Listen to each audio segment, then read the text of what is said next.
Hey everyone, Bruce Eckfeldt here. Thanks for checking out our YouTube channel. Make sure that you subscribe and turn on notifications so we can let you know when the next video is posted. You can also check us out at eckfeldt.com for more great content. With that, let's go check out the video. Are you a CEO looking to scale your company faster and easier? Check out Thrive Roundtable. Thrive combines a moderated peer group mastermind, expert one-on-one coaching, access to proven growth tools, and a 24/7 support community. Created by Inc. award-winning CEO and certified scaling up business coach Bruce Eckfeldt, Thrive will help you grow your business more quickly and with less drama. For details on the program, visit eckfeldt.com/thrive. That's eckfeldt.com/thrive. You're listening to Thinking Outside the Bud, where we speak with entrepreneurs, investors, thought leaders, researchers, advocates, and policymakers who are finding new and exciting ways for cannabis to positively impact business, society, and culture. And now, here is your host, business coach, Bruce Eckfeldt.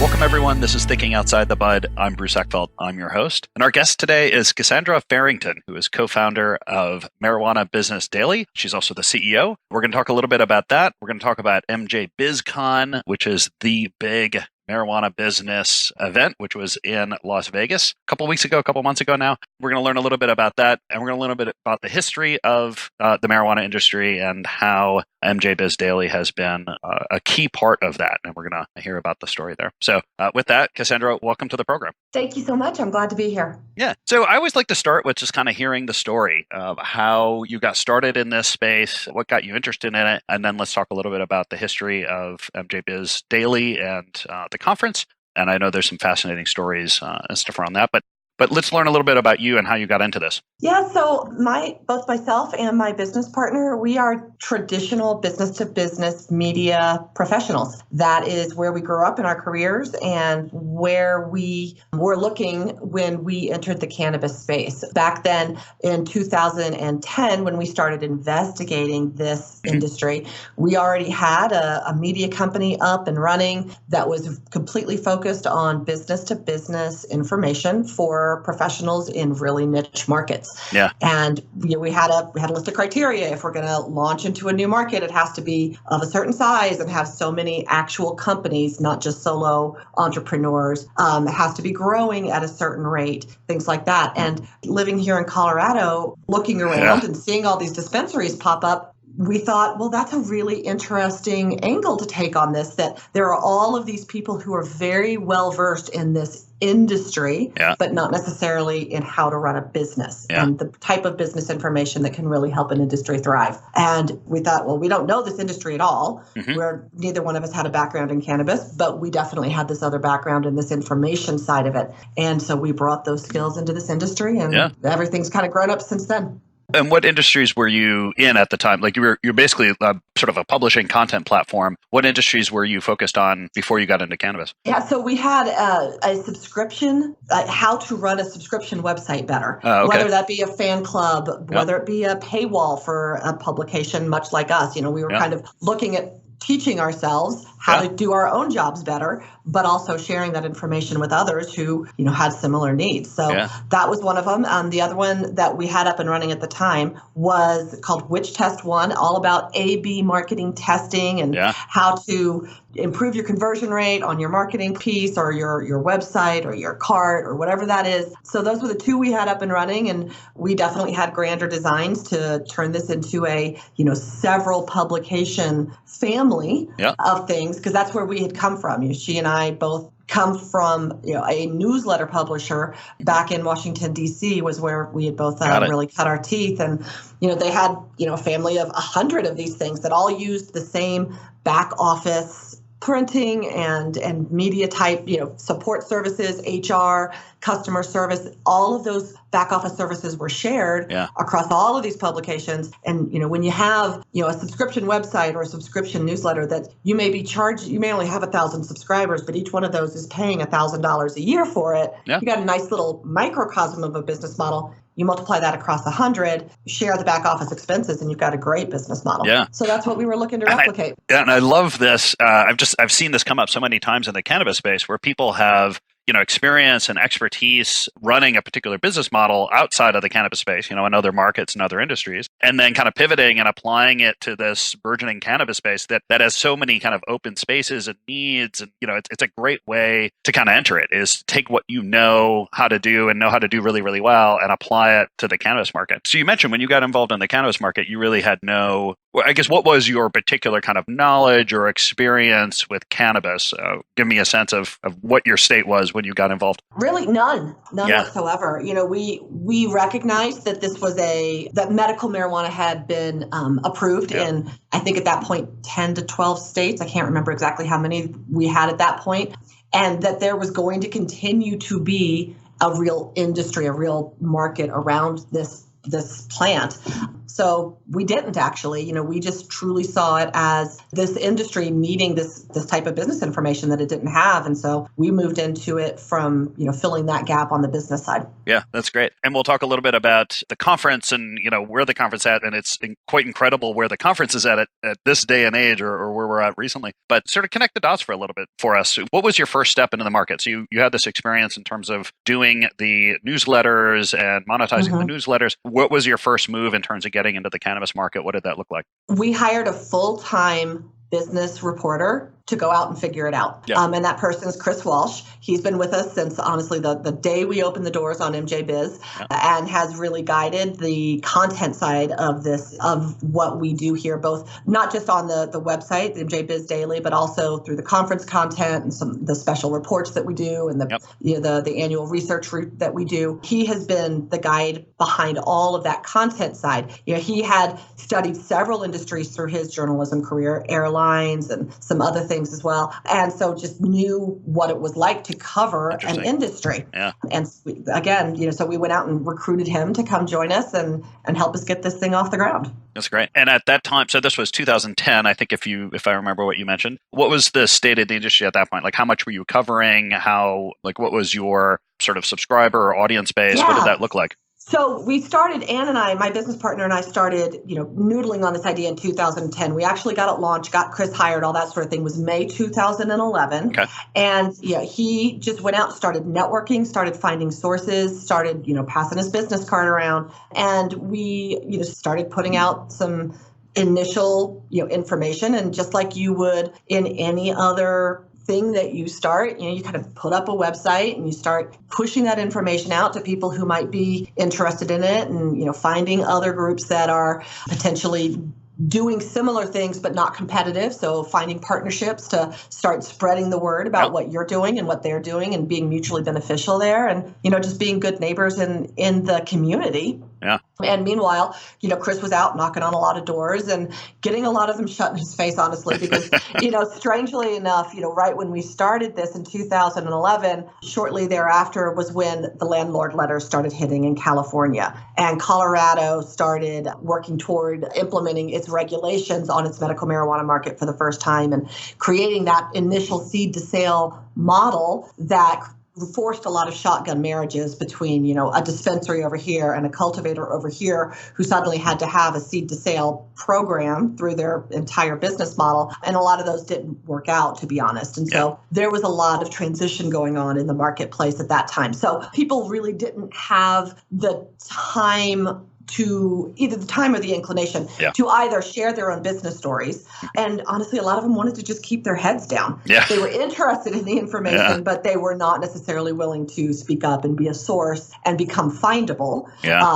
So those were some of the challenges we worked through in the early days. So, we had a slow growth at the start. I remember when we got to 1,000 and, it took us 2 to 3 years. I want to say it was in 2000. So we launched this in May 2011. And I want to say it was the fall of 2013 when we finally hit about 5,000 subscribers. Yeah. But, it's just kind of skyrocketed since then. It's funny. I always find that these overnight successes always take a while. Exactly. Nothing really overnight. Couple of years of hard slogging, getting, clawing and scraping, each individual subscriber, each individual customer, and then all of a sudden things take off. Absolutely. So let's talk a little bit about the business model and how it's kind of evolved over time. So how did you monetize in the beginning, and then how has that changed, or how has that pivoted over the years? Yeah, so early on, we were funding the publication through proceeds from our other business lines. Okay. So we self-funded it, and but from those other activities that we were already doing. Yep. Our first actual money-making activities for MJ Biz, we did a series of reports, one on the Colorado regulations and markets, one on, if you're interested in investing in the space. It was a very early stage, book about that. And, again, like a 50-page special report sold for about $50. So, it was very much dribs and drabs at that point. Yep. And then we launched trying to think which one came first, in the fall of 2012. So again, as I mentioned, 2011 we launched.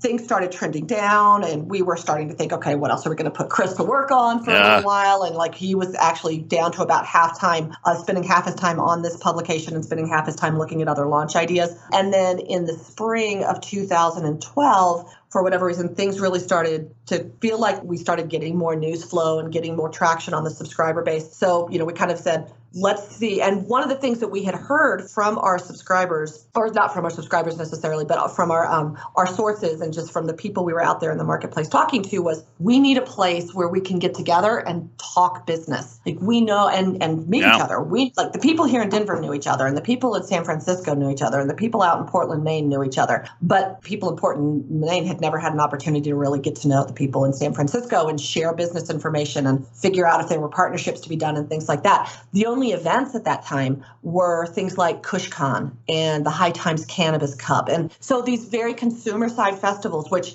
are great for what they are, but are not a place where you can bring a business partner or a prospective business partner and say, hey, look at this industry. Isn't this going to be great? It's just not a good way to showcase at that time what the potential of the cannabis industry was. So we decided to kind of put a lot on the line and host a executive meeting, was kind of how we were thinking of it, and think of it much more as a conference, not as a full trade show. So we found a space here in Denver. We scheduled it for the week after the legalization vote here in Colorado and Washington for that same week, actually the end of that week. And I honestly, I think that just the conversations around that upcoming vote were part of what got things moving in a better direction. So we had that conference, and it was a smashing success. Of course, the fact that those two ballot initiatives had passed, the recreational votes in Colorado and Washington, certainly fed into that. But we exceeded our expectations with what we were looking to bring in terms of attendees. And it was exactly that type of environment that people had been looking for. That's great. So it turned out better than we could have possibly imagined. And so, we were kind of off to the races from there. We launched the fact book shortly thereafter, just writing this premium report about this is the state of the cannabis industry. And these are the benchmarks that you should be looking at if you're a dispensary or if you're a cultivator, or, these are kind of the nationwide trends and where you should be aspiring to get your costs and your and a lot of information for startup companies, things like that. And then this is, we're now into about mid 2013, and the Cole memo hit. And we already had our second conference planned. That was planned for outside Seattle again in November, that same week in November. And, within 2 weeks of the Cole memo hitting, we had sold that conference out 2 months in advance. So, and just all the way at fire marshal capacity. So how big was the first one, and then how big was the second one? What was the growth? So our first one clocked in at 402, astounding. It was amazing at the time. 402 cannabis professionals gathering together in Denver. And then the second one we had prospected to be, how big is this going to grow? It's not going to go more than 50%. So we actually had a space that we could accommodate about 700 people. And like I said, sold it out. And I'm sure we could have ended up over 1,000 if we had the fire marshal capacity. So, as an early stage entrepreneur, it's always tough to turn away paying people who are just really pounding down your door saying, please let me give you money. But, kind of is what it was, what it was. A good position to be in. It good was problems. a very good position, a good problem to have. And it certainly created I think it started helping create an ethos or something about the event where it became, very sought after and something that you had to be at, right? Because it was the place. So continuing down that front, the following year, in that time period in 2013, Nevada authorized dispensaries. And we kind of had a sense at that point that this was going to become much bigger, not just a conference, but really much more of a trade show, that there was a demand for that. And there was the possibility for us to really take advantage of that opportunity.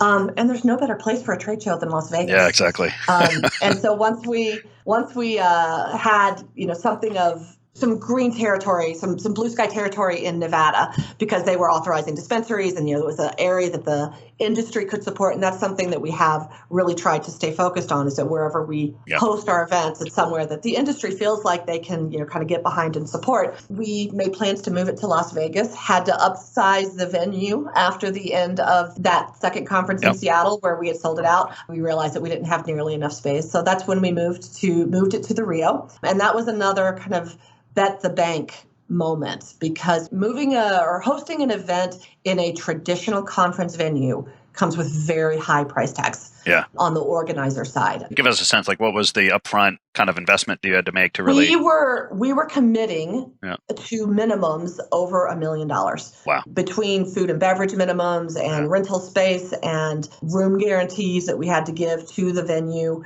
that we would fill so many rooms, things like that. We were making a 7-figure bet. That's a big nut, It was a big nut for a small business at the time. So it was one of those, like, are we going to do this or are we not? And, let's go be bold. And so, That's great. And so you're in Vegas at that point, and things grew. I went to this last one in Vegas. I guess it's been a couple of months now, but it was pretty spectacular. What were the actual numbers in 2018 for the conference? In 2018, we had 27,600 delegates at the event, and over 1,000 exhibiting companies that just absolutely filled that central hall of the Las Vegas Convention Center. And the growth trajectory has been insane and amazing. It's like as we were talking about, there were 400 the first year, then 700. When we first moved to Las Vegas, there was 3,300 people that first year. So we went from 700 to 3,315, and then to 55, and then to almost 11, and 18 the following year. And that last, not the one just passed, but the one before, was our first time in the convention center. And that was just another whole sea change, I think, for the industry to kind of see and understand what a convention center event looks and feels like. And it just takes it to a whole nother level. And and so now people are not just bringing their business partners, but they're bringing, people who have access to tens of millions of dollars of investment funds. The investors, bankers, all sorts of people. Absolutely. And when those kind of people walk into the convention center and they're looking at that huge show floor and they're seeing all those people, they can say, oh, yeah, I can write you a check for $10 million. And do you have room in your raise for another 5? Because I'd love to give it to you. Yeah. So we've gone from, I can't even get my head around, like, you're showing me this High Times Cannabis Cup event and saying you want $1 million, to, oh, here, please, can I give you more? Take my money, please. Right. Yeah. So, phenomenal growth. I'm sure there's been some challenges in that. Tell us some of the challenges you faced or dilemmas that you were in as you went through that growth process. Where was it hard? Where were the big parts? So I'd say across the board, and I know that I'm not alone as a cannabis entrepreneur in this, absolutely the hardest thing has been keeping up with the pace of growth. Yeah. It's the changes. You're having to rewrite your business plan, it feels like, several times a year just to keep up with what is new and what's happening, and making sure that you're taking the best advantage of the best opportunities, because there are so many of them out there, filtering through everything that's going on to get to a place where you can really focus in on the things that you're going to be really great at. Yeah. That is incredibly difficult. We did talk about how right after we launched, kind of the industry went south, and we were trying to figure out how to kind of keep the lights on for a while. That was an interesting time. And another thing from the early days, touching back on how, Ann and I didn't have a background in the plant itself. Yeah. When we first started, we were getting a lot of pressure from some of the advocacy side, some of the social entrepreneurs who had really brought the industry along to where it had come to that point, to saying, hey, in your publication, in MJ Biz Daily, you need to be saying why the Colorado amendment needs to pass for recreational legalization, why the Washington State amendment needs to pass. And we kept saying, no, we're not here as advocates. That's not what we're doing. The best way we can help this industry grow is by giving it this foundation of really sound fundamental business intelligence that both you as advocates, as well as entrepreneurs and social entrepreneurs and people from all stripes, can start to understand that this is a real industry. That is what's going to give it the foundation that will help it bring in the people and the critical mass that will get all those other things done. We are behind that cause, but we're just taking it from a different angle. But if we did have to resist that pressure to become more advocacy oriented, which would have been counter to really our journalistic mission. Yeah. And would have undermined, our ability to speak authoritatively to the industry as it continued to grow. And I think that's really important. I mean, they got a lot of companies, not just cannabis companies, any company, but any company on a high growth situation. It's, everything looks shiny. Like you want to find, you see all these opportunities and angles and ways that you could kind of monetize things. And I think, being clear, staying clear on what your core purpose is, what your kind of value proposition is, what your role in the market is going to be, and sticking to that.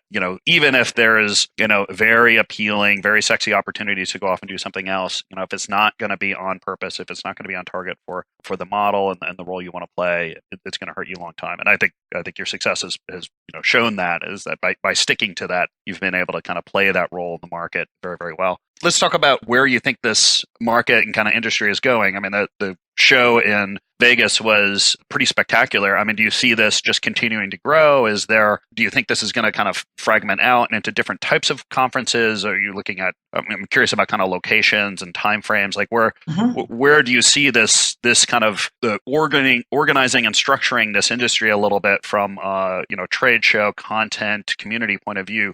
What are your thoughts on where this is going? Yeah, that's an interesting question. There's no question that there will continue to be a big annual gathering of the cannabis industry, and that is going to remain MJ BizCon. That's absolutely where we are focused on making sure that remains as compelling and useful and as it has been to the industry to date. We are also looking at ways to make sure that BizCon remains accessible, and because it is getting very large and people who have niche interests can start to feel lost in a show that is getting as big as it is. So we are working very actively on creating more opportunities for people to connect one-to-one with like-minded people and create specialty content tracks and other things like that. We now have 3 MJ BizCon shows. So there's the big one in Las Vegas, which is that seminal annual gathering point for the entire cannabis industry. Yep. In New Orleans in June, we host MJ BizCon Next, which is really all about the future of the industry and the future of your business in the industry. So it's more of a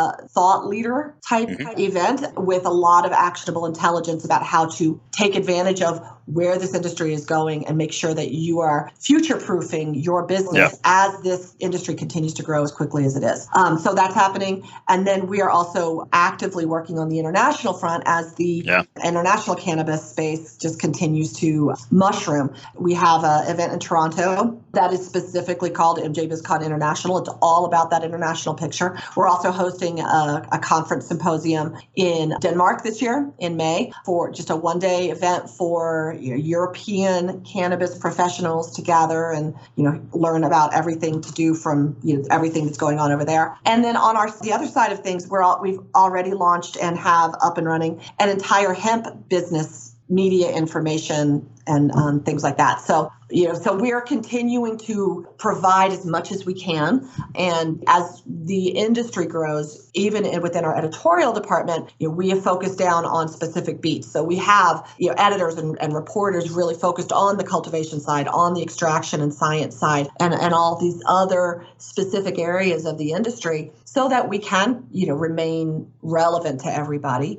And we continue to partner with all kinds of industry organizations as well to make sure that both we keep our pulse on what the audience needs, as well as having additional distribution points, but making it accessible to people without them having to feel like they're having to go 100 different places to find the extraction information, for example, that is relevant to them. That's a good, and I love that you're getting into the international market. I mean, just sort of seeing what's happening with the kind of the global cannabis market, global cannabis industry. It's fascinating. I mean, obviously, it's complicated somewhat in the U.S. here just because of our federal laws. But talked about talking to other organizations. Like, where else do you get insights to kind of make these decisions or see like, well, where is the next sort of, either a niche of this market or content area or geographic focus? Like, tell me a little bit about how you collect data, collect information and insight, and then make some of the decisions on how to launch these different, conferences or content programs. Yeah. So honestly, in a lot of ways, I feel like we have our own internal research department, which is our editorial team. Yeah. These are people whose full-time job is to be out there with their boots on the ground, talking to the entrepreneurs who are closest to each of these niches, who are leading the way in creating best practices and recreating those best practices as things change, and bringing those insights back into, our collective knowledge pool. And yes, we share all that with the industry, but it's absolutely been a huge business benefit for us that, we have that direct line of access to those people who are really the ones who are out there moving those needles, moving those wagons forward. Yeah. I think that being good at interacting with your customers, with the industry, collecting that data, and then kind of doing that strategic analysis is key. It's kind of that situational awareness and making moves based on that insight. Absolutely. Tell me a little bit about. So you mentioned, Chris was one of your first hires many years ago. I'm assuming you've got more than that now. Tell me a little bit about the organization structure and what has that been like for you as one of the co-founders, as CEO? What have you had to kind of change, evolve, adapt to this kind of growing company? Where are you at now in terms of size? How many people? It's all of it. Yeah. So we've crossed 60 people toward the end of last year. Wow.